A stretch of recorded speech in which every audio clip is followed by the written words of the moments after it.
Eso garatzen den lan hori, eskerrik asko elementara torretagatik. Gaur guzteiko hoi problema burutuko dugu. Eta gaur honetan, 12 puntu. Horretako lehenengoa da, aurreko batxarreko akta onartzen da. Ez dakit norbaitek konserbatzeko.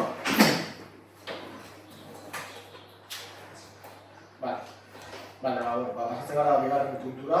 Bigarren puntuan proposatzen da kreditu aldaketa egitea, 7. kreditu aldaketa, eta hori ogasuneko batzordean lan dut, eta nontzan urteko osalpena.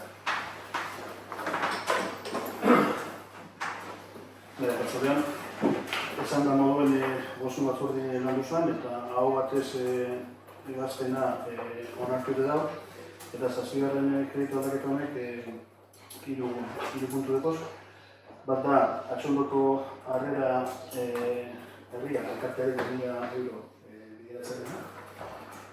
Berez, hau diru hartuko litzateke emergentzi zuzenerako aurrekontuan dagoen zeretik, batzuak egiteko dagoenetik. Bestea da, Gerdiako elkarteari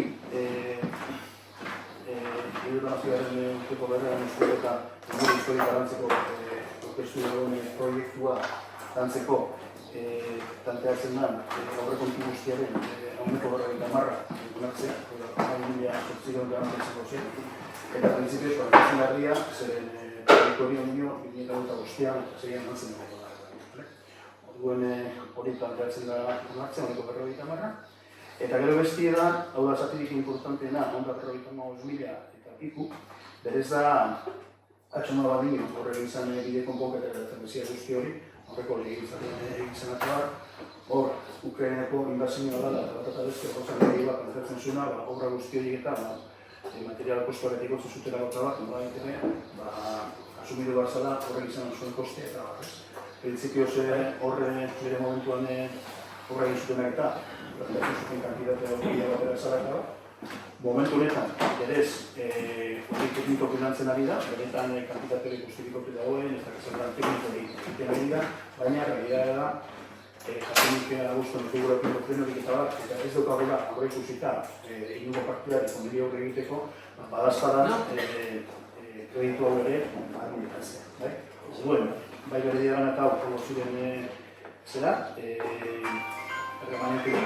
Eta orduen, izango ziren €2.000, jongo direnaren izakote moduen emergentzi sozialeko laguntzetako partidatik, eta guztien beste €1.000 pasautxo, zena remanentik jongo ziren, eta hauek. Eta berez dinot, €1.055.000 konsignatu ditugu. Ez da gure pagatuko dira, hori erakutziko dago, egiten nahi diren lan tekniko horrek, benetan kezibikotu dagoen, erabakitzen denak, atereko da. Oso ondo, Pastor izan daik dugu esateko. Sin más, decir lo que acaba de comentar el compañero Salu, ya se ha trabajado en la comisión, se ha hecho el dictamen, nosotros votaremos a favor de la presentación de Vale, eskerrik asko, Mikel. Arratsaldeon denoi, guk aurreko ogasun batzordean hau tratatu zen, azaldu zen, orduan baiezkoa bozkatu dugu eta baiezkoa bozkatu dugu. Bale, eta borra, bozkatuko dugu aldeko bozkak.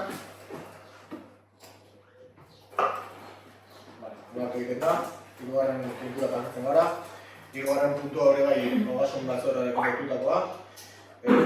Hemen egiten dena da, plusbalia moduan ezagutzen den zeraren gaineko moldaketa eta guztaloko asuntuko da bai.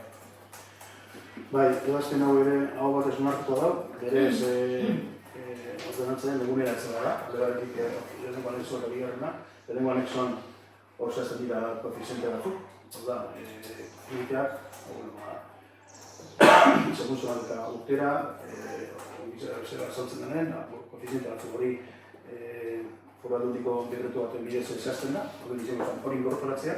Eta gero bigarren anexoan, hor bai, zehaztu behar duguna da gravamen tipoan portzentai bat. Portzentai harko bat da, eta printzipioz teknikoki landuta, bai kontratzailean aldetik eta baita ere aurkularitza finantzioa ematen duten enpresagatik, egin daben proposamena, eta batzorde onartu duen proposamena da, honik amaile, zehaztea grabamen tipo gutu. Nire moden hori, zer teknikoa da, ez da erabaki politiko bat, zer baizik, eta teknikoki hori hori eta batzordean ontzaten ez.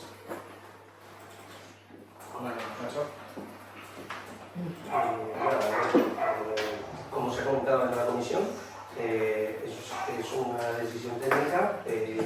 Pregunté de dónde se había sacado ese porcentaje, ya se ha explicado y votaremos a favor. Vale, guk bere barri, baiezkoa bozkatuko dugu. Vale, bozkatuko dugu orduan, aldeko bozkak.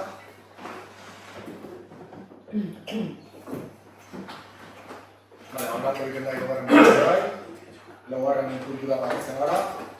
Hemen Araileko gazteentzako etxebizitzen aldeko egitateko laguntzak arautzen dituen ordenantzan eguneraketak proposatzen da, eta egin azalduko dauzko. Arratsaldeon, bai? Arratsaldeon. Bai, landu dugu batzordean, ordenantzaren batez beda eguneratzea, landu duguna. Eta egin duguna da, lehenengoko zutabean, agertzen den balore hori, aurtengo salario minimo interprofesionala, kontuan hartuta direla 1.080 euro, bider 14 paga, gotzatzen jaku 15.120. Eta gero bezkeri zutabetan, egin duguna da kalkuloa maiatzaren 2020ko maiatzetik. 2020ko maiatzera beratutako KPI-aren bataz bestekoa eta da 15,3. Eta hori aplikatu da, bezkeri zutabetan. Eta hori egin duguna eguneratzea, bai?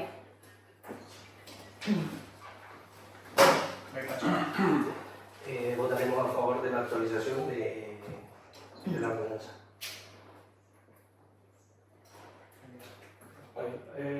Ordenantza hau horatu behar da 2020an onartu zela, horako aldiz, ordenantza honetan. Eta orain egiten dena da, ikerdezen dagoen, presio batzuk igo. Hau da, jarrera minimoak lan gauri gehitu ditu da, 2020tik. Ez dira aldatu zifra horiek, lan hori mantendu egin da, eta orain 2020 eta normaltzat ikusten dugu, presio horrek igotik. Eta esan nahi ikutu da, alkilerraren presioa, etxe bizitzako alkilerraren presioa 100 eurokoa da, eta hortik gorako etxe bizitzak, presio horretatik gorakoak ez dira. Gazteak, 18 eta 55 urte bitartzekoak sartzen dizenakoak, horrek presio hori ez da ikutu, ezta? Eta, guk uste hemen hori bere ikutuko zala, baina, azkenean ez da ikutu. Eta, esan funtzean, 2020an onartutako ordenantza bardin bateina dela, aldatu die salako numera batzuk, zentaki batzuk, eta hortaz, ontzat ikusten dugu, eta baiezkoa oskatuko dugu. Bai. Batan bozkatu dugu, bale? Aldeko bozkak.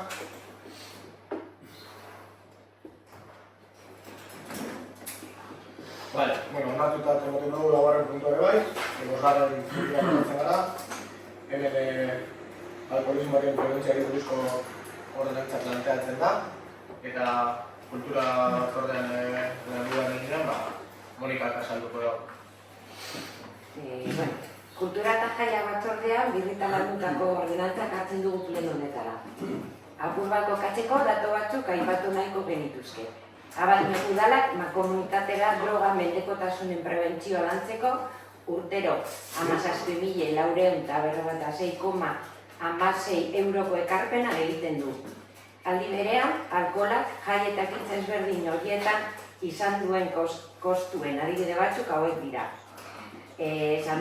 San Blas Burguntziko bildotzapeitetan 900 euro ingurukoa, San Prudentzio Txaleagonekoa 500 eta piku, San Prudentzio Kupela 600 eta piku, Ergotebako ordua aurreko urtekoa eize 900 euro. Gure ustez hau kontraesan argia da. Ordenantza honekin arautu nahi duguna hurrengoa da. Diru publikoarekin ez da ahalkundun edaririk erosiko. Etikoki horrela ikusten dugulako, eta pertsona edo eta kolektibo batzuk izan dezaketen arazoak ez dugulako kolaboratzaile esan nahi. Badakigu alkohola oso erratuta dagoela gure kultura eta jaietan. Gure aldetik, drogarik gabeko aisialdirako alternatibak proposatzen eta aurrera eramaten jarraituko dugu. Ordenantzak aipatzen duen bezala, mankomunitatearekin bat prebentzioan lanean arituko gara, kanpaina ezberdinetan parte hartzen. Vale, Monikak azalpenak egon dauz, orduan asko nintzen da da, iniciatzen eskatzeko. Bueno, es un primer paso que se va a dar, lo ha traído Mónica a la comisión en este caso y nosotros y nosotras votaremos a favor de la ordenanza. Vale, Mikel. Bai, guk amenera fotografialetik kontra esan bat ikusten dugu. Alde bozkatuko dugu, ordenantza honen alde bozkatuko dugu, baina kontra esanak zeintzuk ikusten dugu. Eta alde batetik, txosnetan, dago batakigu, batez jaizetan, zelan adin txikikoak egoten dien txosna horietan lanien, eta baik ere, askotan, kajak ukitzen dugu udaletxe honetan, zelan txosna horietan adin txikikoei alkohola sartzen da. Hori alde batetik. Beste alde batetik, beste kontraesan bat. Gaztetxea. Gaztetxea, hor dago, tanok ezagutzen dugu, udale erekina, eta bertan, taberna dago. Taberna baten da, batzutan, eta hor alkohola, saldu egiten da, adin txikikoak kontsumitu egiten dabe, alkohola, eta lan abe, adin txikikoak egiten dabe, taberna horretan, eta beste kontra esan da. Hemen ordenantzak onartu alduguz, ordenantza honak, baina edo horren kontrola eraman behar dugu. Ze horren kontrola ez badugu eramaten, ezetako ez du balio, hemen onartzen dugu zen ordenantzak.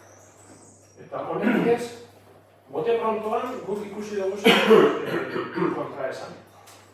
Bata, txosnetan, bertan egiten den erabilera alkoholarena adin txikikoen artean, bai kontsumitzen eta baita ere bertan lan egiten, eta gaztetxean, badina.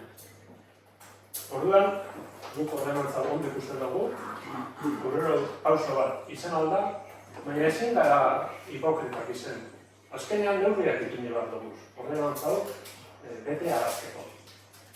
Eta hori da guk eskatzen dugu, ordenantza honen alde gauz, baina aldi berien eskatzen dugu kontrola ordenantza hau betetzeko ordenantza.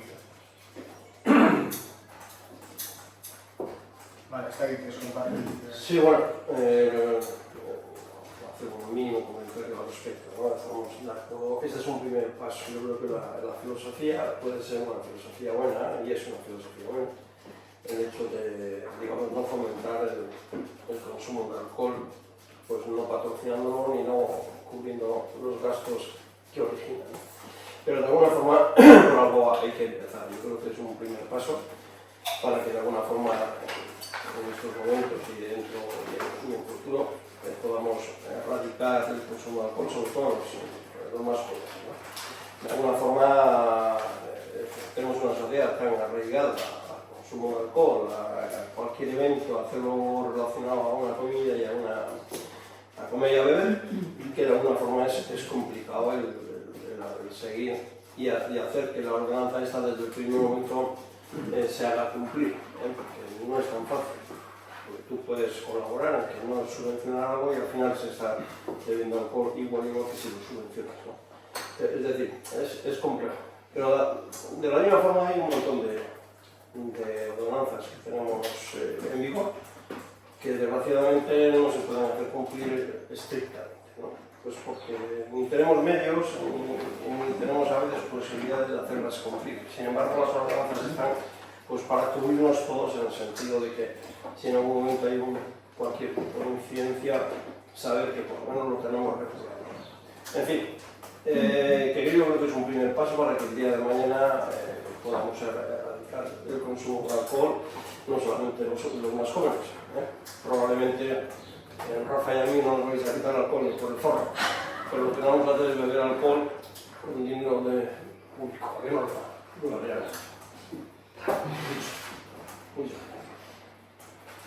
Baina, Javi, nahi zuzen komentetia. Bai, ikusi dut, Cambiar uso ordenantzatzen gaur planteatzen den ordenantza ez da alkoholaren kontsumoa ordenatuko duen ordenantza bat. Gaurko ordenantza zentrala da, diru publikoarekin alkohol konsumoko fakturak udalak egiten ordenatuko. Txosnak badute ordenantza, bera autoria, errebizatu behar dira, errebizatu behar dira. Badukate, existitzen da, eskarekin behar da, eta gero, beste gure guztietan, alkoholaren konsumoena, alkohol legeriek, eta beste. Pentsatzen baldin bada, udalak egin behar dira karrera proaktiboa bat, hor kontrolaren dauta beste, esparron eskatu beharko da, eta zeren, ordenantza hau ez da horretarako. Ez da horretarako.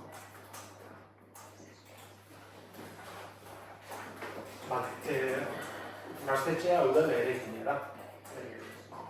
Hainbat ekitaldi egiten diez, eta materiala eskatzen dabe, laguntza eskatzen dutze udalari, eta udalak laguntasuna eman egiten dutze. Hori, beraiekin, harremanetan eta diru laguntza bat izetik moduen da. Aurkiak emoten, zilak, edo dana. Beti dakite udal erekin da. Eta udal erekin baten barruen, ordenantza hau onartuko da moduen. Eta horretaz aparte, zuk esan duzune, hor dago legeria eta bete behar dana, ondino, norma egeixen, ezta? Alde batetik ordenantza hau, beste alde batetik, normatiba eta legeria dagoena Eusko Jaurlaritzatik, eta, alkoholaren eta beste droga batzuen prebenitzeko eta ez konsumitzeko dauden araudi guztia, eta gainera zigorrak oso gogorrak egiaz, oso zorrotzak. Nik uste dut, hauz seriotzat hartzen badugu, eta benetan uste badugu, eta hain hipokritak ez bagara, kontrola egin beharko da. Batezke, txosna, guk uste dugu txosna gaztetxe, eta beste esparro batzuetan bebai, seguro. Diru laguntza, jasotzen daen beste elkarte batzuek, bebai, ipintzen da, beste txosna batzuk, edo beste taberna batzuk, eta horre alkohola, saltzen da, hori behibori, berraztertu beharko da. Eta hori da, eskatzen duguna eta ikusten duguna, eta da, analizi bat egitea. Besterik ez, eta nik uste dut udal moduen eta herri moduen benetan sinesten badugu gure batezbe gazteen artean alkoholak eukin aldabezan eragin txarrak ez da, hain antisozialak aldi berien onak ez dizela ikusten badugu eta horren kontra borroka egitea nahi badugu, gero eta gure ustez egon behar da adibidea eta gero onartzen diesen ordenantzak betea gazi. Eta listo, eta ez dugu beste honan ikusten dugu, baina gazteak diez formetan dabiz, eragin geixen dekienak alkoholak eta beste nagoa batzuk, eta, gero akejau iten gara, ez da? Gaztiek, eure gure dabien nahi dabila, desmagrote duzela, errata bestide, onartzen dugu ordenantza batzuk, eta gero, ez dut dugu kasuk egiten. Horre ikusten dugu kontrasan hori, eta hori da guk eskatu duguna, besterik ez. Oso, eixue gonbiatu egiten dutzu, eixue proposamen bat, konkretuki, zeakabetan, nun zelan, eta zelan bandurako ditzateko hori, ordenantza honen barron, beste baten barron uste duzuela, eta zelan gabetu barko den du, ze kontrol sistema pini barko genitu, eta hori guzti, eixue proposamen bat, eta landuko da bere tokatzen den batzutik, eta etorriko da proposamen bat. Gonbiatu egiten dutzu, ekiko proposamen bat. Proposamena argia eta gardia da. Autoridadeak dut garratu. Hau da, udaltzaingoak, ertzaintzak, guk benetan uste badugu hau, arazoa dara, eta nahi badugu konpondu, oposizioak proposamenak egitera gonbidatu barik, Udal gobernuak egin beharko dute lan hori. Eta garbia da, autoridadea horretako dago, txostenak horretako daude, kanpainak, sentsibilizazio kanpainak horretako dago. Osea, guzti hori, bai, baina hor lan asko dago atzetik, Osea, ordenantza eta onartu, eta, guk horrein kontragau, diru publikotik ez dugu inori alkoholik eta, banatuko, ezakigu, ermitetan eta ezakigu zer pasako da, baina, hori da, netu uste da, kontra esana, horrein momentuetan, zer duteko zuen. Ordenantza onartu, eta gero, kontrolatzeko neurrik ez aurreik uste. Vale, nik uste dute patxok eskatu bezala, da? Bueno, nik uste dute bukatzen, azkenean errepikatzen ari gara gauza. Eta labur bilduz. Gaurko ordenantza honetan aipatu da moduen, egiten dana da esan, nolabait, gaineko udalak, ez dagoela ordainduko bere diruarekin, alkoholaren kontsumoa. Hori da esaten dagoena. Bai, argi eta garbi. Beste gauza batzuk esan duzuz, hor beste gale dauz, eta ikusi beharko da bere kasuan, zelako jarraipena egon beharko da, zelako kompetentzia dugu zen udal mailan eta zelako bitartekoa jarraipen hori egiteko. Interesgarria da nola ez gauza horietan bai gauza harritak egitea, baina argi eduki behar dugu. Horrek izan dagoena da, hemendik aurrera, hau aprobatzen denik aurrera, abadinen udalak ez dagoela zuzenean alkohola erosiko edo alkohola banatuko. Hori da esaten dena, besterik ez, bale? Ikusteko zein den alkantzia. Gero etorkizun batean jarraitu beharko dara lanean? Klaro, baiez, baina argi eduki behar dugu, ordenantza honek zen dagoena hau dala, bale? Honek ez dut esaten elkarte izan behar da bien, legalidade barruan eta guzti hori. Hori ez da sartzen, alkantzan, bai. Alkantzan da, udalak ez duela ordainduko, ez duela erosiko alkoholik. Besterik ez. Bale, eta bueno, boskatuko, bale? Venga, ordenantza honen aldeko boska. Bale, ordenantzen da, orduan zigarren puntura pasatzen gara. Bueno, hemen ere zuzio horietan aldaketa puntua da, planteatu zain ja iaztiz. Lehen honetan egiten dana ja behin betiko onarpena. Eta, bueno, Jose Luisek egintza batzorreko arduan moduen, azalduko dozkero, zertan batzen, aldaketa horren.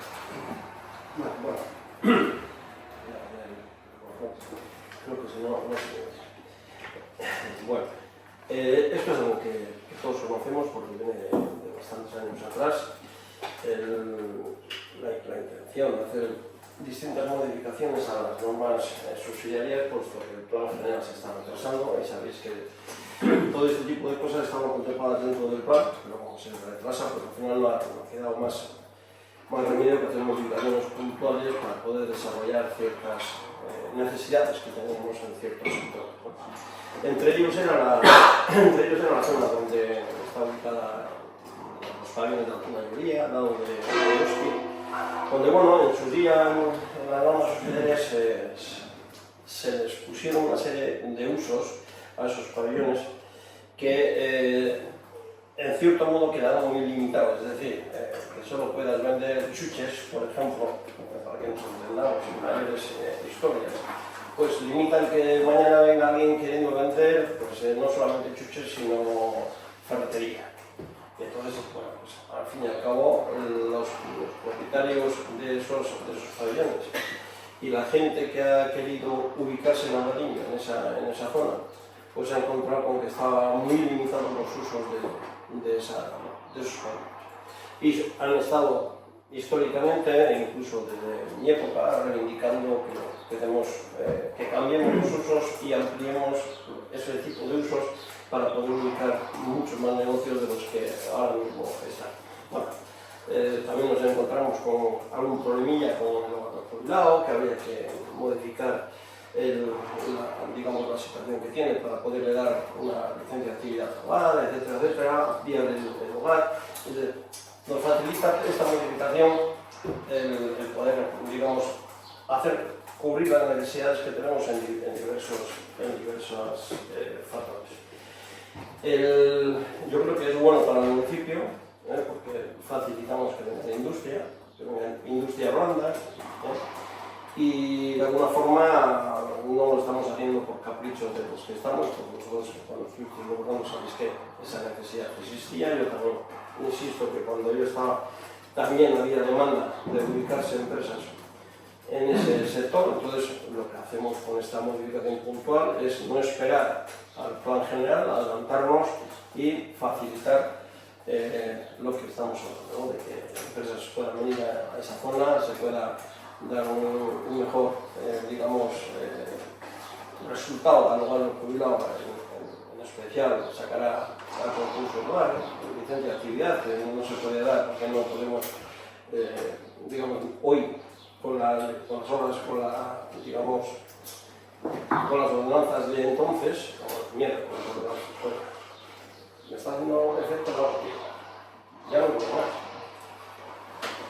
Con las normas societarias de entonces no podemos hacer muchas modificaciones en el hogar, ¿vale? Entonces lo que pretendemos es poder regular el hogar del jubilado, y que sea regular la regla de Cebolleta, y de alguna forma pues, ventilar también esa necesidad. Bueno, creo que aparte del agua ha quedado claro lo que pretendemos con la modificación puntual, y sin más, pasamos a, si queréis, pasamos a votar a la aprobación de la modificación. Vale, bueno, Nacho, Alexandra. Vale, sí. Bueno, respecto a la modificación de ordenanzas, bueno, hay una memoria jurídica que se nos hizo llegar el día antes de la comisión, en la cual habla todo el tema de la tramitación, lo que acaba de comentar José Luis. Pero claro, nosotros votamos en la comisión, dentro de la comisión, a favor de ello. En este caso nos vamos a tener que abstener porque justo en la documentación que se nos envió el día jueves no estaba lo que era el informe, el sostén de yo no sé por qué motivo no se votó y tal. Entonces, claro, creo que en este caso hay una pequeña falta de transparencia en ese aspecto de no haber mandado toda la documentación. Entonces es más que nada por ello que nos abstendremos. Hay una memoria técnica, claro, en esa memoria técnica lo que se habla es lo que acaba de comentar José Luis sobre el tema del plan parcial de la ley mismo, que es lo relativo a lo de Eroski, que fue lo que pregunté en la comisión, y claro, no me encuentro en el adecuamiento del equipamiento educativo E2, que es lo que acabas de comentar, el tema de las escuelas. Claro, eso lo desconocía, no se llegó a la comisión. Entonces, por ese motivo, y para que salga adelante, porque hay que subsanar todo eso que en su día pues, estaba como está, y hay que actualizarlo, como bien lo acabas de decir, como lo han recomendado se realiza, pues nos abstendremos para el caso. Sin más. El hecho de, te contesto ahora, luego si Miguel dice algo también, el hecho de que no había llegado la documentación de TRIO, además hubiéramos enviado la documentación de TRIO a la vez que el informe jurídico y el informe técnico. ¿No? O sea, no había llegado, y lo que hemos hecho es, no vamos a llegar al pleno. Si esperamos a la documentación de TRIO, vamos a convocar el pleno, mandamos la documentación que tenemos, y si no llega la de TRIO, aunque un poquito tarde, pues la enviamos a él, ¿no? Entonces, la transparencia, yo creo que la idea y la voluntad de que tengáis toda la documentación, no hemos cumplido los plazos en ese sentido, pero yo creo que la transparencia existe en el sentido de que hemos mandado toda la documentación pertinente para la aprobación inicial de esto. Definitivo. No, en eso estamos totalmente de acuerdo, pero es lo que siempre he comentado, lo digo de norma general y lo que siempre le he dicho a Miquel. La planificación es algo primordial para llegar con ello a tiempo. No quiere decir que esté esto, sino que claro, luego viendo que este chostén estaba desde el 28 de junio y la comisión fue esta semana, entonces por eso aquí viene y me genera la duda. Si te das cuenta, está el informe jurídico y el informe técnico, más nos hubiera mandado a apuntar el informe de TRIO y mandarlo igual. No, es que no se había llegado el informe de TRIO. Entonces era así. No convocamos, no metemos este punto dentro del día del pleno porque nos falta el informe de TRIO, o lo metemos dentro del día y a mí si no llega el informe de TRIO. Y cuando nos llegó,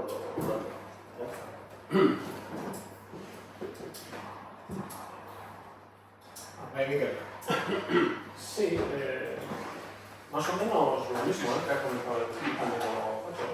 Al final, la comisión de urbanismo del otro día pues, no hubo ningún problema, ahí estuvo el informe jurídico, más o menos se dio la explicación que ha dado José Luis Navarro. Lo único, la excepción, lo que no se comenta nada del tema de los jubilados, y tal, que no se comenta nada.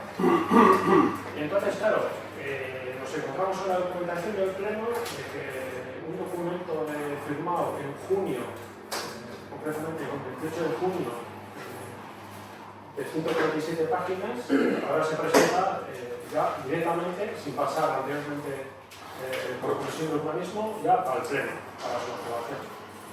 Claro, esa comisión de urbanismo fue un poco así. No estaba la arquitecta, se le dijo que por favor estuviera un técnico de ayuntamiento, ese técnico de ayuntamiento desconocía totalmente la materia y el contenido que se iba a trabajar en esa comisión, y entonces, pues bueno, claro, no hubo problema, porque claro, solo hubo un informe jurídico, el informe jurídico decía que estaba bien todo, pero claro, luego de repente te encuentras en la documentación del Pleno, con esta documentación que parece llamado tiempo para el jueves anterior, o sea, hace 6 días, 5 o 6 días, presentarlo y ahora al Pleno sí, entonces vamos a agilizar, venga, vamos a hacerlo rápido, que luego vienen las vacaciones y pues, igual se atrasa. Yo creo que el procedimiento es importante y en una comisión, si no ha llegado una documentación, pues se explica bien, pues esta documentación va a ir a Pleno y no ha llegado a tiempo y pues bueno, nada más llegar se os entregará y todo eso, porque no se dijo nada de eso. Entonces, por ese motivo nosotros nos vamos a abstener. Pero bueno, hemos estado analizando el documento de elección y tenemos unas dudas también. Yo creo que tiene que resolverlas y contestarlas, pues es un informe técnico de 127 páginas, donde hay unos ámbitos bueno, que igual son nuevos a la aprobación inicial que se hizo, creo recordar, en el pleno de noviembre del año pasado, porque esa fue la aprobación inicial, ahora parece que esta es ya la definitiva. Entonces, pues bueno, eso es lo que pedimos, ¿no? Que seamos todos, que por mucho correr, muchas veces no se llega antes a los sitios. Si hay que esperar un mes más, un mes y medio más, y hay que presentar todo, y no hay un documento nuevo al Pleno, que seguramente esté bien, pero que nos genera dudas, pues por eso nos vamos a hacer. Respecto a mi opinión, porque hay que tener en cuenta una cosa. Nosotros tenemos 2 informes de nuestros técnicos y asesores, que son jurídico y técnico, EVA y Boca. El documento de trío es importante porque al final es un documento más que hay que adjuntar a los informes son jurídico y técnico. Pero tampoco tiene tanta trascendencia el hecho de que se presente con 24 horas o con 48 horas. Entre comillas. Si tenemos que al final, pues ir al final diciendo vamos a aplazar un proyecto, un punto del día, un mes o 2 meses, porque no nos ha llegado, porque tenemos dudas de que nos llegue un documento, o nos adelantamos y lo presentamos. No sé, cada uno le da la importancia que tiene. Yo, para mí, bajo mi punto de vista, la recriminación sí que está bien porque no se han informado en tiempo, ¿vale? Se entiende, pero yo no le doy tanta importancia a eso porque al final las cosas se han hecho con transparencia, conocemos todos el tema, es más o menos de que iba la implementación, por tanto, si Miquel quiere pasamos a votar y listo. Bai, bueno, kasu honetan bera batzordu da, orduan nik hitz egiten dut, Bilduko kide moduan, eta orduan gogoratu behar dugu, azken finean, hau ez dela inolaz gai berri bat berriz honetan, aspaldian lantzen hasi zen gai bat dela.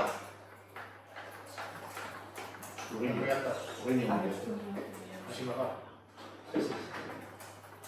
Soy más para el enemigo. Orduan, nik esu izan oso moduan, azaroan egin genuen hasierako talpena, eta bertan landu ziren aurretik, ze hiru aldaketa nagusi zekartzen aldaketa honek, bitarte honetan formalismo guztiak aurrera eraman dira, eta azken finean hortik presioetan nahiatako ondorio guztiak edo, doaz, hasieran azaroan onartu ziren hildo berdinetik.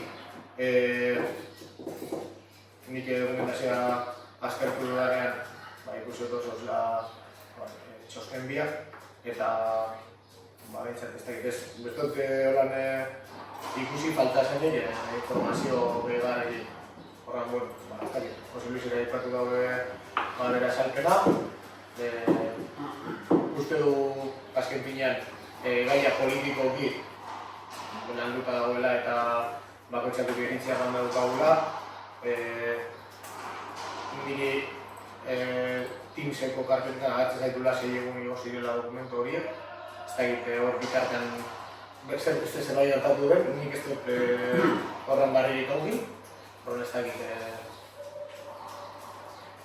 ikusten dut azken finean bere horretan mantentzen dela azaroan hartutako erabaki hori. Eta horren bakartzen dugu gorko pleno honetara azken finean bestela ekarriko zailako bilete gehiago ateratzea. Badakigu badaudela enpresa batzuk interesatuta eta nahiko premia daukatela haua aprobatzeko, bozkatzeko proposa egiten dugu. Orduan, aldeko bozkak, abstentzioak.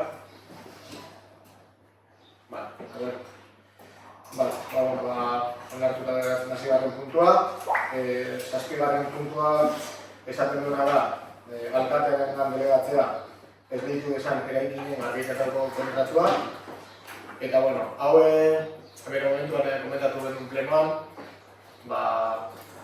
zelan, batzutan, legea berak aurre ikusten dauen, zegoen eta ze baldintza ematen diren, urteko ze epokatan ematen diren eta nola plenoaren eskumena izan arren, kasu honetan, kontratu honek 1.000 euro inguruko aurre ikusten dara daukanez, plenoaren da baita kompetentzia, hala ere, tramitazioa arintzeko eta hortaz bai helburuak lortzeko eta bai ekonomikoki eta udalentza beta josagoa izateko eta baita ere kasu honetan langigintzako ere, badago aukera nahi izan ezkero eta udal batzak kompetentzia duenak hala erabak ezkero, alkatearen ustea eskumen hori, beti baldintzatuta kontratazio mailak ematen dio irizmenari. Uste dugu positiboa izango zela Abaineko udalaren helburuentzako eta baita ere eraikindako garbikaitzako tramitazioa alde linean iraiko plenoa izan behar arinago egitea, hora gertatzen baldin badabiltzat, eta horregatik proposamena da udalbatzak emateari alkateari eskumena baldintza horietan beti ere beharrezko tramitazioak egiteko. Eta horretaz,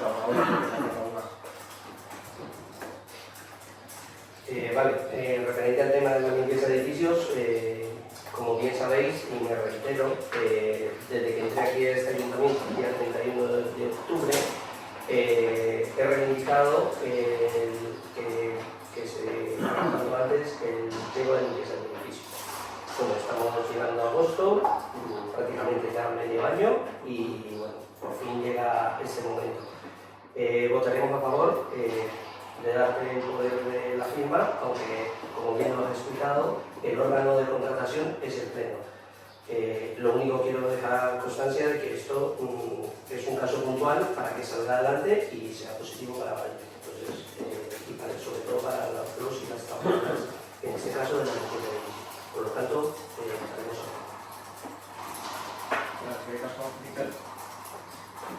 a gure taldetik beti dugu gara udaleko pagineko zeuden eta tramitazioak egitekoaren alde.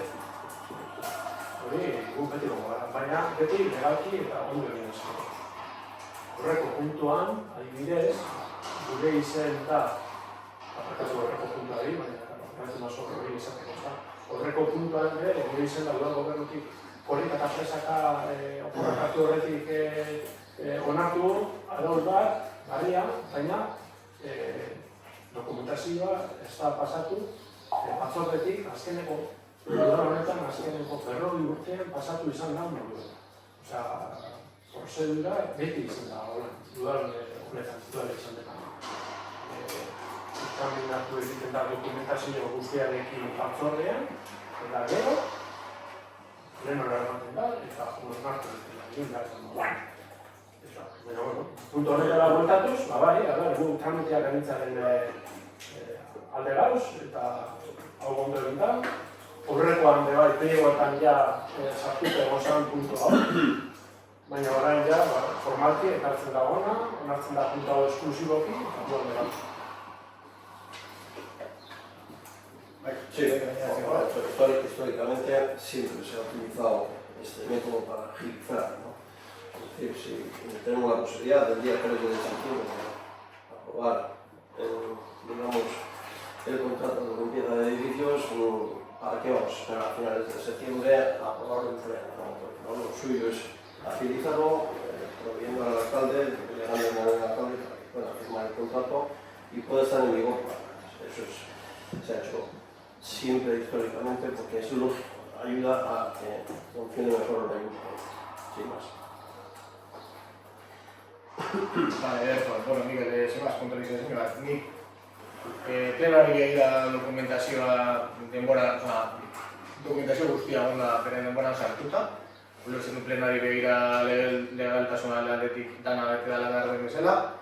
Eta kasu honetan, hori da asuntoa. Atzo izan da moduan, baina aspalditik ari gara lantzen eraikin garbiketako plegoaren gaia.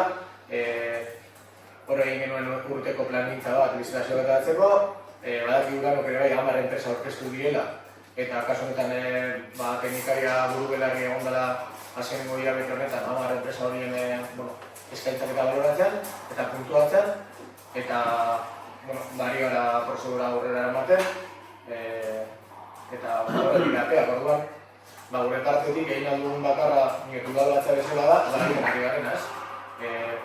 Albaldin bada, plenoaren horretik esleitu, nik uste dut beto daretzako eta hori da plantatzen da namen. Bale, besterik gatik orduan boskatuko aldeko boskak. Bale, onartu eta datzen da, pasatzen gara 8. puntura, telelanaren araudia. Bale, gai honetan, hau lan da, bai negoziazio maila eta bai gobernazioko batzordean, kontua da, horretan hainbat langileak ja aurreko legegintzalditik telelana erabiltzen dutela egundatzetan lan egiteko, baina esan beharra dago ez dagoela inolako araudik hori berbatzen duenik ezta. Orduan gobernatzen hasi ginean, hainbat gauza hasi ginen, esan dugun, garbira pasatzen edo berez araudi bat esartzen, fitxaketen asuntoa bezala, eta beste kasua da telelanarena. Orduan, bere momentuan ja, duela hainbat hilabete adostu genuen telelana egin alduten langileekin eta baita ere ordezkari sindikalekin, langileen ordezkariekin, arautegi bat, azkenengo hilabetetan proba batzuk egiten aritu gara, flexibilitate gehiago emanez eta abar ikusteko nola funtzionatzen duen, eta hartu dugun azkenengo erabakia izan da, udaletxe honetan telelana egingo dutela astean 2 egun, egin ahalko dutela astean 2 egun konkretutan, eta 2 egun konkretu horiek irailean esleituko dira. Horrenantza honetan egin beharrena da, ipini zenbat egun izango dira edo fijoak edo existizien izango, egiten duguna da fijoak jarri, eta gero irailean ulertzen dut gobernazio batzordean ere bai adostuta denean, denon artean finkatuko ditugula zeintzuk izango diren 2 egun horiek. Eta hori da proposatzen duguna lertunetan boskatzeko. Vale, bueno, ya lo hemos trabajado en comisión, los sindicatos han estado de acuerdo y esto es una cosa que viene a partir de la pandemia, se comenzó con todo ello. Ahora llega el momento de crear la regularización y nosotros y nosotras votaremos a favor. Vale, eskerrik asko, Mikel. Guk ados bozkatuko dugu. Esan duzu batzordean landutako gauza da. Eta ez dut errepikatu nahi, baina batzordean landutako nahi bada, adostasunarekin, sindikatu guekin, eta orain frenora ekarri da, behizko zuzera. Vale, zerbait izaneko? Ederto, vale. Bueno, bada bozkatuko dugu, vale? Aldeko bozka? Vale, pasatzen gara bederatzigarren puntura, bederatzigarren puntua planteatzen da organizarien igoera. Esan beharra dago, azkenengo urteetan egin izan dagoen bezala, batetik estatuaren eskumberaren egia, estatuak finkatzen duela langile publikoen soldataren moldaketa, eta kasu honetan, udelek egiten duen gomendioa da, 102ko igoera egitea, aurtengo urtarriaren batetik hasita. Eta begai horre zabaltzen dugukera, urte bukaeran, segun eta zein den KPI-aren aldaketa, beste 0,5 gehigarri bat, igoz, orduan, gaurko plenoetara ekartzen dena da, batetik horreko puntuan bezala. Langile ordezkaritzarekin adostuta, eta baita gobernazio bat horrean adostuta, igoera hau aplikatzen. Nada, sin más, votaremos a favor. Bai. Onartuta ematen da 9. puntua, pasatzen gara 10. puntura. Hemen oskatzen hasi horretik azalpen bat eman behar da. Markatu, ze. Ezkeran naro que baiezko aman, baiezko alarma, markatu. ¿Cómo le pasa palabra? Vale, markatu, badona bozkatu behar dugu, bale? Baiezko bozkak, aldeko bozkak. Vale, orduan, 10. puntura pasatzen da, bale? 10. puntua bozkatzen hasi aurretik beharrezkoa da azalpen bat ematea, eta gero azalduko du, ulertzen da, bale? Orduan, kontua da, aurreko plenoan, ekaineko plenoan, abaineko udalbatzak onartu zuen grafikoaren ordenantzan moldaketa bat, 3 artikulu berri egiratuz. Parte horretan, egon da, pertsona batek egin du hainbat zineadorekin batera, eskari bat udaletzean, eta hor gertatzen dena da, legeak aipatzen duela, ordenantza bat aprobatzen denean, bai alegazioak edo sugerentziak baldin badaude, kasu honetan organoa kompetentzia daukala, plenoak era ebatzi behar duela, alegazio edo egigadukizun hori ontzat ematen duen, edo ez, orduan.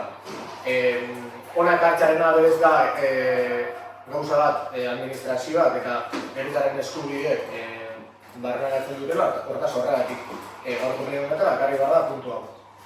Eta hori izan da, aipatu behar dena da, eskari honetan esan dugu, bi azki eskari daudela, ulertu aldela, eta hortaz, eskari bakoitzari erantzuna eman behar zaiola. Hau da, ez dara bozkatzen eskari bakar bat bezala bersotasuna, baizik eta bi eskari daudenez sugerentzia berdinak, bi horien gaineko irizpena edo azkena eman beharko digula gaurko pleno honetan.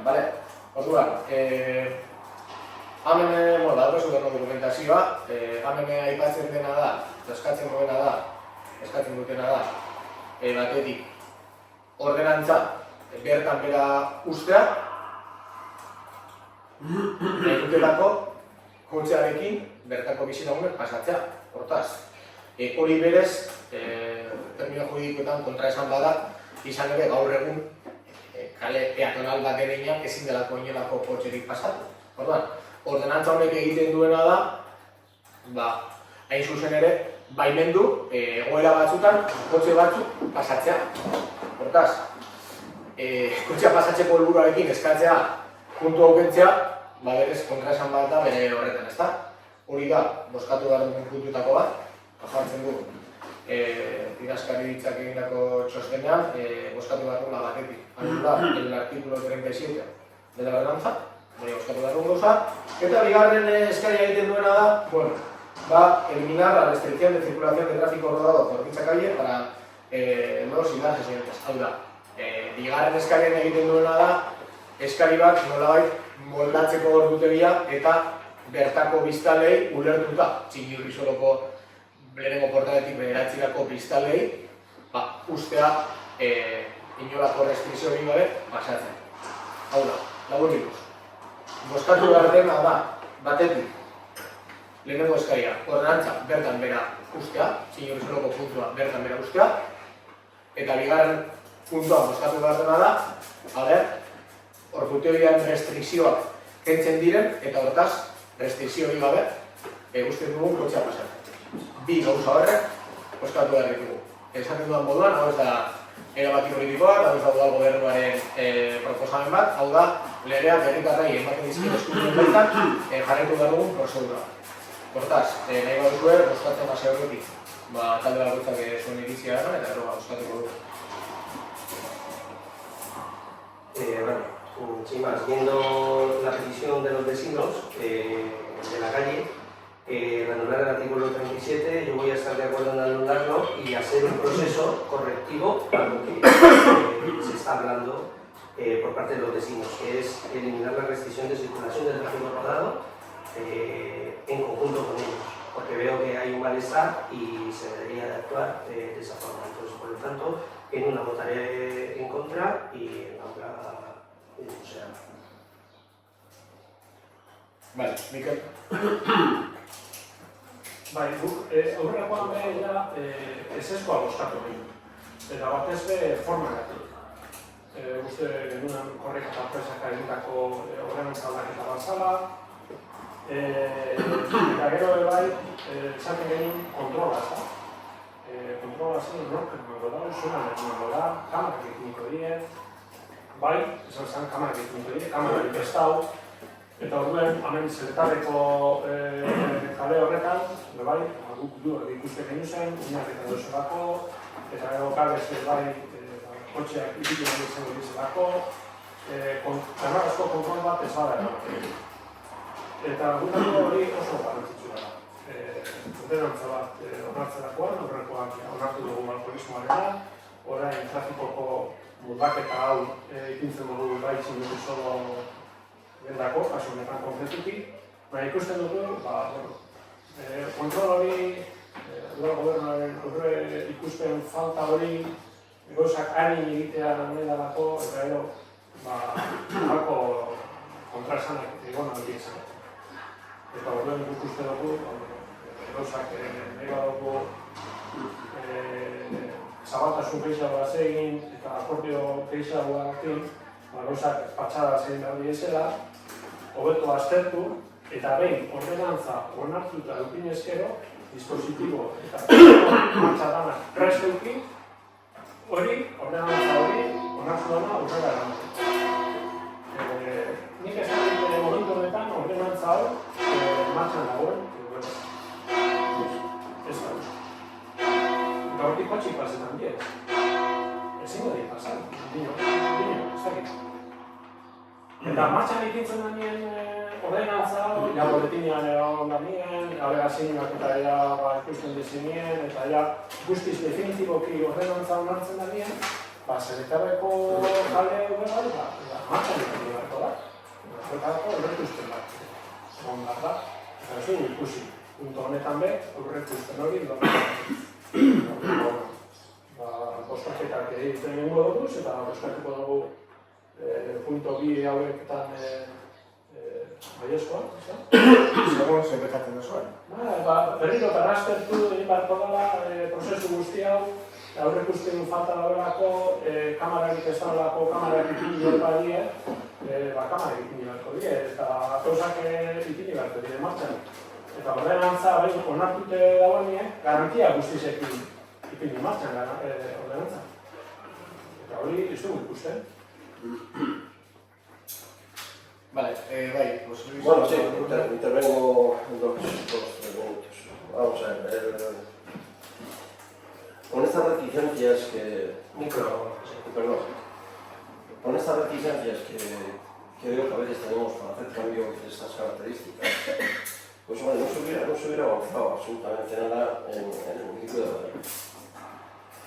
Yo, evidentemente, por mi edad, por el tiempo que llevo aquí, puedo recordar cómo estaba Valladolid hace 20 años y cómo está ahora, y cómo se han hecho las cosas. Algunas más, seguro. Y algunas en contra de los ciudadanos, seguro. Seguro. La calle Solaguren era una calle que se aparcaba dentro de los portales. La calle Solaguren era la antigua calle Barriga. La calle Juan Antonio Unceta, que era la transversal A y la transversal B en su momento, aparcaban los coches y circulaban los coches. Por delante de lo que hoy es la Despechada. Muchos de vosotros no la habéis conocido. Pues circulaban coches y aparcaban coches. Y Solaguren se transformó. Y la calle Juan Antonio Unceta se transformó. Y se transformó San Andrés. Y se transformó detrás de la iglesia de Matina, diciéndome a mí, los vecinos que viven encima de la iglesia, que si les quitaba ese apartamento que no me iban a votar. Y le dijo, no me das, también igual. Pues ganamos en votos en las siguientes elecciones. Es decir, haces las cosas pensando en que mejoras tu pueblo y no pensando en que puedes perder votos. Eso es mejorar, bajo mi punto de vista, eso es mejorar tu pueblo, tu ciudad, ofreciendo calidad de vida a los ciudadanos, donde los coches no pueden estar delante de los portales, no pueden estar, y menos circular. Bueno, pues Chinorrisol ha sido eso, 4 años. Bueno, ¿quién prohibió el acceso al Chinorrisol? ¿Quién ha permitido aparcar y circular por Chinorrisol? Es decir, tenemos que pensar que evidentemente que lo hemos hecho igual rápido, lo hemos hecho pero el barrio, el pueblo, el estado, todo, pues habrá que actuar igual. En Ferialecu, y esto no es que quiera empezar a ponerme medallas y menos a nuestro grupo, pero en Ferialecu lo hemos peatonizado nosotros. Este entorno de la iglesia y del colegio lo hemos peatonizado nosotros, porque es que es necesario sacar los coches donde andan nuestros hijos, donde andan nuestros mayores. Es necesario. Evidentemente que quizás haya que hacerlo mejor de lo que lo hemos hecho con Chinorrisol, pues igual sí. Pero los vecinos de Chinorrisol no se quejan de que lo hemos hecho mal. Se quejan de que quieren meter el coche delante del portal. Y hay que decirles, no, delante del portal no te voy a permitir. Porque esa calle, tú vives en esa calle, pero esa calle es del pueblo. Esa calle es del pueblo y circula por esa calle todo el mundo del pueblo. Y no te pertenece a ti, pertenece a todo el pueblo. Entonces, de alguna forma, hay que pensar, ¿qué le estamos ofreciendo? ¿Para ir a decir a esos vecinos? Pues claro que sí. Claro que sí, ahora sus hijos juegan a la pelota allí. Y circulan y van al comercio con seguridad, entre comillas, a lo que venga el tonto del culo y meta el coche ahí a toda velocidad. Pero de eso nos tenemos que, digamos, preocupar de ahora en adelante, cuando tenemos la ordenanza y decir, hay que hacerlo cumplir. La tenemos que hacer los políticos y los responsables de la policía municipal. Yo llamo, no te voy a decir a diario, yo llamo a la policía municipal casi todos los días. Coche encima del chino, delante del chino, coche delante del mesón. Rafa hace 1 hora me ha dicho, el mesón está todos los días lleno de coche, ¿vas a hacer algo? Vamos a poner pivotes, vamos a poner jardineras y vamos a poner pivotes de tal forma que bloqueemos toda esa zona. Para darle calidad de vida a ese entorno. Entonces, es que, no, y no estoy diciendo que no acepto vuestras críticas, las acepto, evidentemente, pero creo que tenemos que progresar y decir a la gente que el entorno donde queremos vivir tiene que ser mejorable, y eso a veces cuesta sacrificio, que no puedes meter el coche de la que no lo puedes meter, por calidad de vida de tus hijos, coño. Pues sí, estoy de acuerdo. Vale, ya está. Con eso termino. Pero las terrazas también estorban. Las terrazas también estorban. Los coches estorban, pero las terrazas también. Bueno, yo discrepo. Sí. Yo discrepo. Acá, si me permites, a ver, te recuerdo, Navarro, que tú les has prometido a los vecinos y vecinas del Chimipisoro que van a poder meter el coche. Y ya Tú les prometiste en su día. y ya van a que, poder. claro, eso es. Entonces, yo creo que mucho viene de eso, ¿no? Oye, si nos dijiste que podemos meter los coches después de hacer la obra y tal, y ahora de repente nos pones restricciones. Eso por una parte. Por otra parte, vosotros, Celetabe, vais a permitir que metan coches. Estaba prohibido. Celetabe se peatonalizó en la legislatura 2019-2023. Vosotros, con la modificación del equipo de gobierno, independientes, con la modificación de la ordenanza de tráfico, habéis permitido que puedan entrar coches en Celetabe. Nuestra crítica, el grupo de la JPNV, es la falta de control. Si nosotros estamos a favor de que se peatonalice, que se haga todo más amigable, que podamos estar, pasear, jugar en nuestras calles con total seguridad vial y de todo tipo, pero la realidad es que, bueno, bien, has metido un sermón. Pero te recuerdo eso. A una vez que hablo no me digas que no. Y lo vuestro son chascarrillos. No. Pero te recuerdo que tú, cuando fuiste alcalde, le prometiste a los vecinos y vecinas del Chimipisoro que iban a poder entrar en los coches. Entonces, ahora se han encontrado de que tienen restricciones. Y te recuerdo, después de lo que nos has acusado, de que los dos grupos habéis permitido la entrada, o vais a permitir, cuando la ordenanza ya esté vigente, la entrada de coches en Celetabe, donde hay niños, Nik ez da biblioteca, mesedez, esan behar bazu zerbait berria, aurrera baina, egitatu behar baduzu, adierazi nahi dut, eta nahi dut, gauzak garbi jartzea, betanutako, ikusten gabirenutako, entzuten gabirenutako, eta baita zuri. Vale, orain iritzeko, ekarri gainean ez dute gure iritzia nahi gainatu, bakarrik azaldu dute formalismo aldetik zein da jarratu behar dugun bidea, orain labur gure iritzia. Batetik, Zeletaberi dagokionez, gogoratzea gauza pare bat, herri galdeketa batetik eratorritako erabaki bat da, nahiz eta No se escucha. Nada. Bueno, ez da ikitatzen hona zerberaz hitz egiten, da ondo dagoenean esan aztezu, bale? Bai, ondo. Ahora. Vale, bueno, esaten nuen, Zeletabekoa datorrela herri galdeketa batetik, segurazko, udal gobernuko sortzio bat ezkero, gure artean iritsi desberdinako kingo dugu, baina azken binean, hori da parte hartzaren esentzia, ezta, herritarrek aukeratzen dabe. Eta, bueno, lasai egoteko, hemen Zeletabe kalea egon arte vigilantzia sistema bat, ez da zabalduko, izan ere, bai ikusten dugulako hor, nahiz rutegi batzu eta barraukin, men ordutegiak eta errespetatzen dauzela, ara ere, ikusten dugu izan dela kontrolatzeko moduko leku bat, eta kontrol hori egin arte, Zeletabe ez da zabalduko, hori batetik. Baina hori ez da gaurko alegazio honen irizmena, horra sartuko gara gaurko alegazioan, eta bakarrik errepikatzeko nola egin diren gauzak, eta nola egin diren gauzak, gabonetan itxe egin genuen auzotarrekin, hor esan zitzaien, aztertuko genituela aukerak, eta aukeren artean, egongo zela aukera, nolabait, kotxearekin utilitzeko, karga deskarga txiki egiteko, edo pertsonak leku saldatzeko, mugitzeko, eta hori, kasu honetan, bereztatu egiten da, ordenantza honen bidez. Hau da, gainera, ordenantza baten sartu behar da, ze bestela, peatonala bakarrik delako, eta hortaz, kotxeak ezin delako sartu. Ordenantza beharrezkoa da, kotxeak sartu alizateko. Bale. Obra bukatu ondoren, egin ginitu nahi bat bilera, bai bertako bostera egiteko bertxantekin, bertako bizilagunekin ere bai, eta, bueno, bilerak egin ondoren, udal gobernuaren hasierako proposamena moldatu egin zen, ulertuta, danon herritarren, komertxanteen, bertan bizi direnen arteko, helburuak gutxi gara, era horrekatu baten, aurrera baten zituen. Eta bukatzeko esan genuen plenoan eta errepikatzen dugu aurrera, hau izango dela, martxan jarriko den ordenantza bat, eta berria denean ikusi beharko da hilabete batzuk pasatuta, benetan, oreka hori eta helburu horrek lortzen dituen.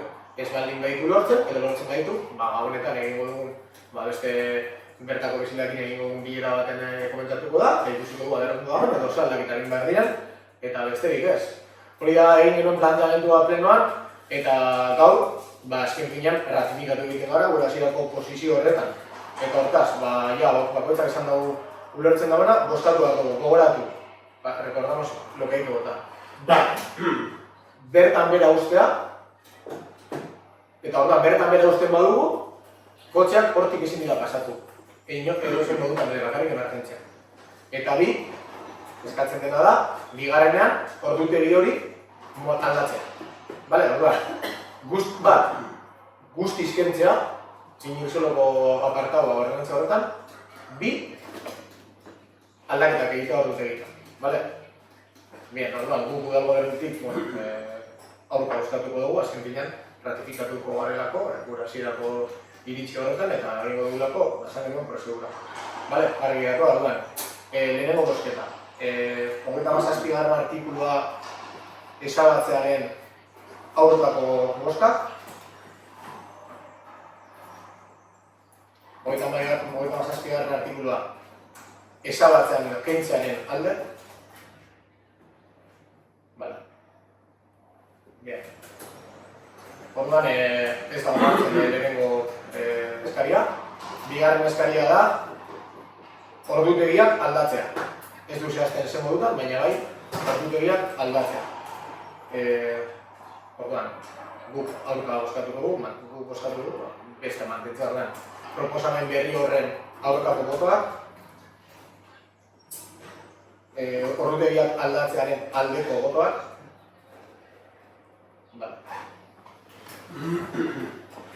Vale, barruan kasu honetan atletan ez da aurrean ez da onartzen eskari hau. Hemen gaineratu behar dut, egin dudala berba eskari hau egin zuen herritarrarekin. Komentatu genuen bera labur baten maskaria gure azaldu zidan, nik esan nion zinen gure iritzia eta nola egingo dugun prozedura. Eta hala ere, plenaren ondoren, berriro geratuko nahi zerarekin, sinatu dituztenekin nahi baldin badute ere, barriro ere, honen berri emateko eta aurre antzean nola jardungo dugun komentatzeko, bale? Hamaikagarren puntura pasatzen gara, alkatetza dekretuak. Ez da zerbait horresun esateko.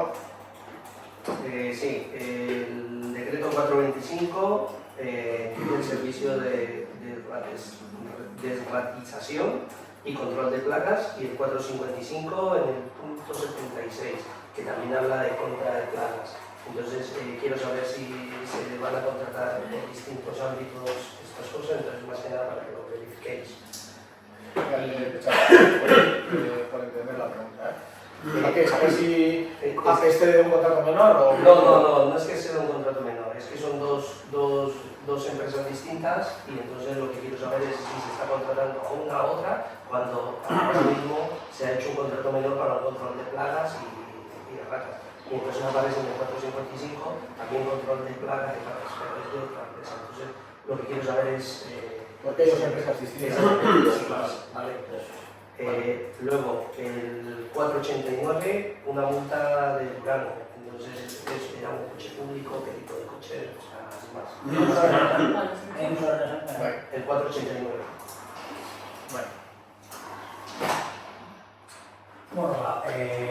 Lanaldiaren baitan, langile batek erabili zuen auto bat, zen Durangora, errealizatzera egitea lanarekin lotuta, txarta barkatu zuen, eta gauzak horrela, Durangoko beratzaingoek harrapatu zuten, izuna jarri zuten, guk barritu dugu izuna horretu behar dugulako, langilearekin hitz egin da, eta dagokien prozesua jarrituko da, langileak ordaintzeko bere jarreratik udalako airetu duen multa, sin más. Baina, dekretu horretan, horretzen da, multa ordaintzea, dekretu horretan izin delako izapidetu langilearen kontrako erantzukizun eskaera hori, eta hori aparte egin dugulako eta badakizulako nora gauden.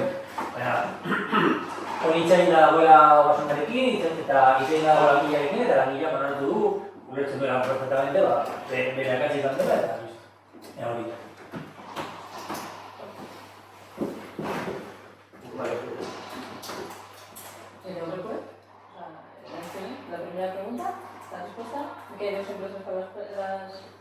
momento ese es dela. begiratuko duzu. Teknikaria egiteko etxua da, ezin da arrazoia.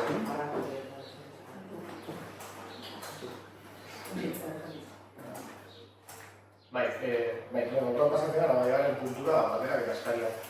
Ez dakit zerbait da paso izateko.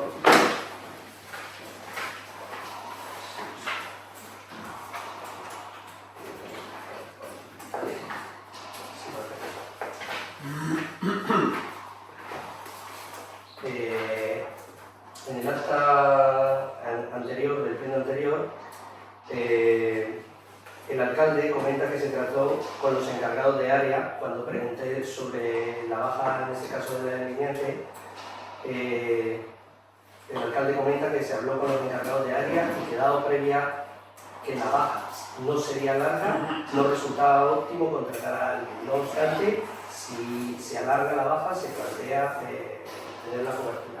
Claro, yo veo que ese servicio ya llevamos unos cuantos meses sin dar el servicio y como todos sabemos que también hay una atención al público por parte, en este caso, del puesto de la delineante.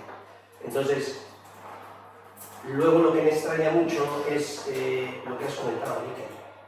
Es decir, que un técnico te haya dicho que preveía que la baja es larga, o sea, no sé en qué se basa para decir eso, ¿me entiendes? Entonces, claro, yo quiero saber qué técnico lo ha dicho en este caso, o sea, porque es que, claro, el que un trabajador coja una baja, no lo sé en qué se basa para decir eso, cuando por protección de datos, el que tiene los datos del trabajador, y en este caso tú, como el de recursos humanos.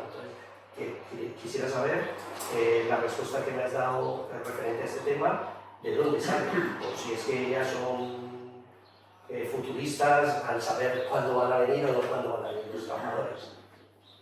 Vale, el tema este, creo que te lo dije en el pleno anterior, se habló de cómo dar ese servicio en ese puesto de trabajo, se habló de las fechas que eran y la especificidad que tenía el puesto de trabajo.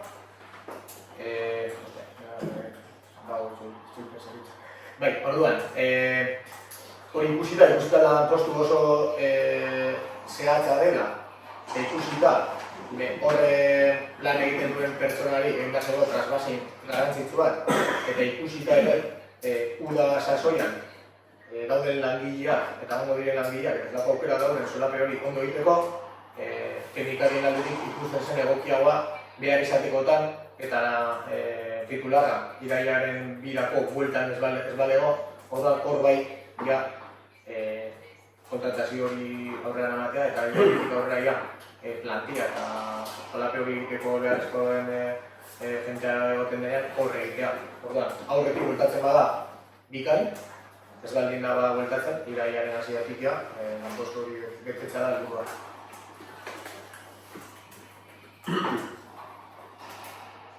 Mira, Miquel, pero lo que me preocupa es, sabes perfectamente que es el último pleno, sabes perfectamente cuál es el proceso a la hora de contratar un técnico en este caso, y sabes que eso no es decir, ojalá cada vez que alguien caiga de baja podamos coger de una bolsa y venga aquí.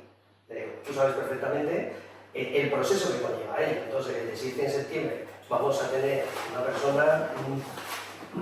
Yo lo que te puedo decir es que, hablando con una persona que es la encargada del personal, se ha hablado que durante estas últimas semanas y durante agosto vaya adelantando los trámites necesarios y comentando que si se diera la posibilidad de que en septiembre se necesitara cubrir ese puesto, pues que ya vayan haciendo los trámites que tienen que hacer. Es decir, no esperar al 2 de septiembre para empezar a llamar a la gente por teléfono, sino que ya empiece antes. Eso ya está hablado. Pues esa es la respuesta. Luego, referente a la limpieza de edificios, espero que con lo que hemos aprobado hoy y luego que se dé la mayor celeridad para que esto salga adelante y cuanto antes lo tengamos. Luego, respecto al tema del tema de la ordenanza, vale.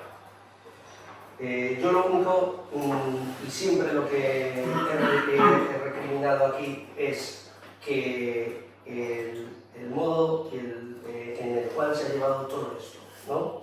Sabemos que tenemos una ordenanza de terrazas, como bien lo hemos hablado muchas veces, sabemos que tenemos una ordenanza de circulación, la cual habéis aprobado vosotros como equipo de gobierno, pero claro, volvemos a lo mismo. La ordenanza todavía no está vigente, porque todavía está cumpliendo los plazos en el boletín oficial. Y claro, a mí lo que me extraña es que, teniendo una ordenanza de terrazas vigente, se ponga un horario con la ordenanza que todavía no está en vigencia. Entonces, eso es lo que siempre he discrepado yo. Porque si se va a dar la ordenanza, si se va a dar, en este caso, la terraza al comerciante o al hostelero, en este caso, se da con la ordenanza que está vigente. O sea, no podemos dar unos horarios con esto. Si vais cualquiera a algún bar, ellos tienen expuestos el croquis de la terraza, y en el croquis de la terraza están los horarios de cada terraza. Claro, el horario que se le dio a este hostelero, en este caso, es el horario con la ordenanza que todavía no está en vigencia. Entonces, es lo que te digo, me parece una irregularidad en este caso y siempre lo que es recriminado. Entonces, por eso era que rogaba y decía que si lo vamos a hacer, hagámoslo como lo tenemos que hacer. No en ningún momento he dicho que a los hosteleros no se le dé una terraza. O sea, he dicho es que las cosas se hagan como se tienen que hacer. Y ya está, con los pasos. O bien se le dice al hostelero, no te podemos dar porque queremos en vigencia, o bien se le dice al hostelero que la damos con todas las condiciones y con todas las consecuencias. Entonces, a eso era lo que yo me refería. Simplemente dejar claro eso, y ya está. Vale, en este tema un poco por aclarar, ya hemos hablado varias veces, pero bueno, está bien, un poco yo creo que aclarar. Orduan, hemen gertatzen dena da, gaur egun, trafiko koordinantza hori indarrean jarri aurretik, berez kalea kanalda da, hortaz. Terrazen ordenantza aplikatuta, berez, posible litzateke, ez daude berri batzuta. Uste dugu aukera 4 metro arte ematen, hala ikusten badugu, hori garrantzitsua da azpimarratzea. Orduan, posible izango litzateke, iztea, incluso 4 metro arteko zabalera. Vale. Aldiz, ordenantza hori martxan jartzerakoan, hori ikusten da, ez dakizkite buruz epea, baina abuztuaren hiletan zehar, ja ordenantza hori vigente egongo da, eta martxan jarriko da. Hortaz, trafiko ordenantza hori martxan dagoenetik, indarra dagoenetik, berez, terraza jartzeko baldintzak izango lirateke desberdinak. Hau da, tarte baten egongo litzateke baldintza batzutan, eta beste tarte baten baldintza desberdinak. Hortaz, gukse irakurketa egiten dugu. Zuk plantatzen duzuna ere bai legezkoa da, legezkoa izan alda gaur egun iztera grazia zabalago bat ematen, baina hala ere uste dugu pedagogia aldetik eta etorkizunera aurreratzea aldetik, azken orden bat izatagaitik eta herritarrak eta incluso komertzioa bera, ja logika baten, betirako, ertain luzerako ikusten dugun logika baten, ordutegi horretan hastea eta ez egotea orain terrazak izan dugu, gero ordutik aldatzen dugu, horre bai sortu dezak igual herritarrengan garra horreia terrazak du, bat abeste, orduan. Holako nahazmenik ez sortzeko, ulertzen genuen, aukera pedagogikorik onena, eta itxerik daukagu konbertsioarekin, azken finean afektatu nagusina denarekin, eta hobetzi dugu horrela egitea. Esaten dizuna ere bai egin ahalko zen, baina emandako arrazoen gaitik horrela egitea erabaki dugu. Ya, pero eso es lo que yo me decía y te refería en el anterior pleno. Planificación, organización, ejecución y control. Eso son cosas fundamentales antes de llevar a cabo esto. Eso son las ordenanzas que acabamos de aprobar, la de control, cambiar la modificación. Son cosas que se han trabajado y como se han trabajado, ha salido adelante. ¿Por qué motivo? Pues por eso. Lo del alcohol es un primer paso. Tenemos que seguir mejorando, pero esto que ya está consensuado. Ahora, respecto a secretario, claro, en algunas comisiones se han comentado, porque hay unos pivotes, otros pivotes, claro, y mi pregunta es, ¿quién va a poner ese pivote? ¿Quién lo va a quitar? Porque claro, te pongo un ejemplo claro, sabemos, según el organigrama que se presentó en la última comisión, que va a haber 2 policías municipales por turno, pero tú imagínate que sucede y que esperemos que no haya, pero puede haber una siguiente nociola.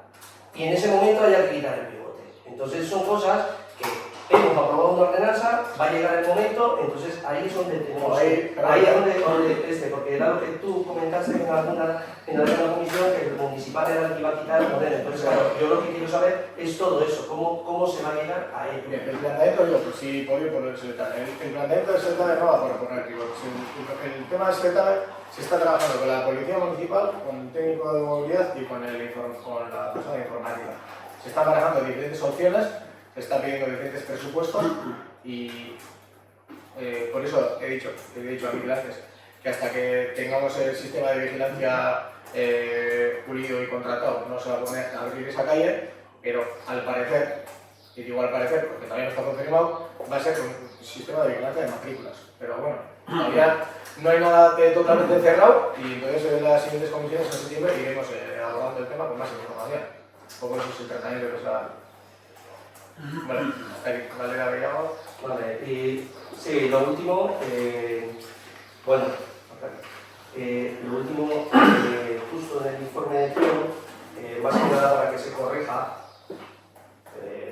porque creo que aquí, no lo sé, o sea, creo que hay un defecto, que es en el punto 5.1, 5.2, participación y toma de decisiones. Entonces aquí dice que más allá del poder de decisión del área técnica de urbanismo, que en este caso se está hablando, dice, cabe señalar que tiene poder de decisión sobre la modificación de normas subsidiarias la corporación municipal. Vale, yo entiendo que la corporación municipal somos todos y todas nosotros, ¿no? Claro, que está compuesto por 4 hombres y 4 mujeres. Yo acabo de votar a favor de ciertas ordenanzas, acabo de votar a favor, entonces yo creo que mi poder de decisión y mi voto también cuenta. Y en este caso, el de Sara también, como chica que es, porque esto va en relación a eso. Entonces, lo que quiero es que se corrija esto, porque Sí. sería bueno corregirlo antes de que... Es una contradicción, hablar de la corporación y luego hablar de... Exactamente, y en todo caso, si algo, porque si lo quiere señalar de 4 y 4, de la votación que sea la decisión del equipo de gobierno, pues poner equipo de gobierno en este caso. Si quiere que se acabe de cierra, si quieres pasar de marca, sí, Vale. Sí, chirrión. sí, no, más que nada por eso. Y ya está. Vale, no.